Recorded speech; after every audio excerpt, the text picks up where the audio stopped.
আসসালামু আলাইকুম। আজকে পাবদা মাছ দিয়ে একটি মজার রেসিপি শেয়ার করব। এই রেসিপিটা অনেক বেশি মজার হয়। পাবদা মাছ এমনিতেই অনেক ভালো একটি মাছ, নরম। এটা খেতেও কিন্তু ভীষণই মজার। তো এটা কাটা ও ঝামেলা কম, আবার খেতেও কিন্তু ভারী মজা। তো চলুন রেসিপিটি শুরু করি। এখানে আমি কয়েকটা পাবদা মাছ কেটে ধুয়ে পরিষ্কার করে পানি ঝরিয়ে এখানে লবণ, হলুদের গুঁড়া, মরিচের গুঁড়া দিয়ে ম্যারিনেট করে সাথেই কিন্তু আমি ভাজতে চলে আসছি। এটা ম্যারিনেট করে রাখার কোনো দরকার নাই। তো আমি এখানে হাফ কাপ রান্নার তেল ভালোভাবে গরম করে এখন আমি মাছ উল্টে পাল্টে ভেজে নিব। আর এই মাছটা অনেক তাড়াতাড়ি রান্না করা হয়ে যায়, আর একটু সাবধানের সাথে উল্টালেই হয়, তাহলে আর ভাঙে না।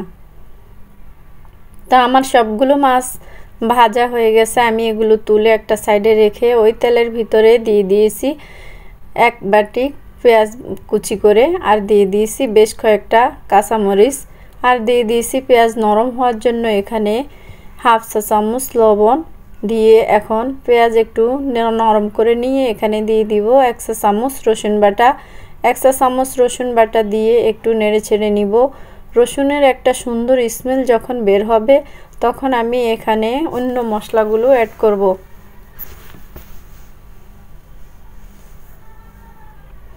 তো এখন আমার রসুনটা ভাজা হয়ে গেছে। এখানে আমি পরিমাণ মতো মশলাগুলো অ্যাড করে দিব। এখানে দিয়ে দিব হাফ চা চামচ হলুদের গুঁড়া, হাফ চা চামচ মরিচের গুঁড়া, এক চা চামচ জিরার গুঁড়া। এখন দিয়ে এগুলো একটু নেড়ে ছেড়ে নিব।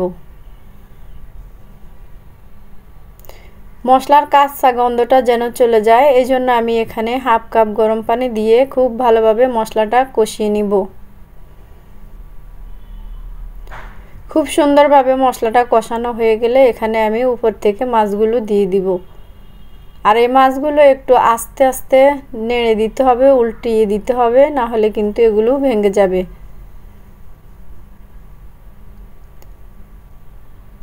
সবগুলো মাছ আমি একটা একটা করে উল্টে দিব।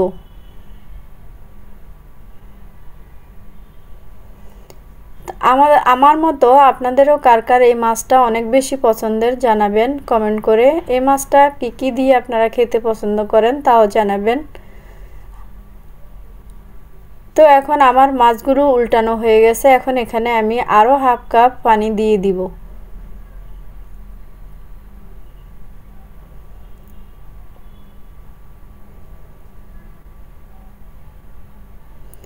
হাফ কাপ পানি দিয়ে একটু কষিয়ে নিয়ে আমি এখানে দিয়ে দিব ধনেপাতা কুচি।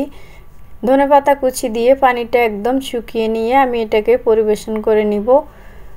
আর এটা কিন্তু পোলাওয়ের সাথে খেতেও কিন্তু অনেক বেশি মজার হয়, আপনারা একবার ট্রাই করতে পারেন। তো এখন আমার আজকের রেসিপিটা এই পর্যন্তই। কেমন হয়েছে জানাবেন। যদি একটু আপনাদের ভালো লেগে থাকে তাহলে একটা শেয়ার করে দিবেন, আর একটা শেয়ার করে অন্যকে দেখার সুযোগ করে দিবেন। আপনাদের একটা শেয়ার আমার জন্য অনেক উপকারী। সবাই আমার জন্য দোয়া করবেন, আমিও আপনাদের জন্য দোয়া করি। অনেক ভালো থাকবেন সবাই পরিবারকে নিয়ে। আল্লাহ।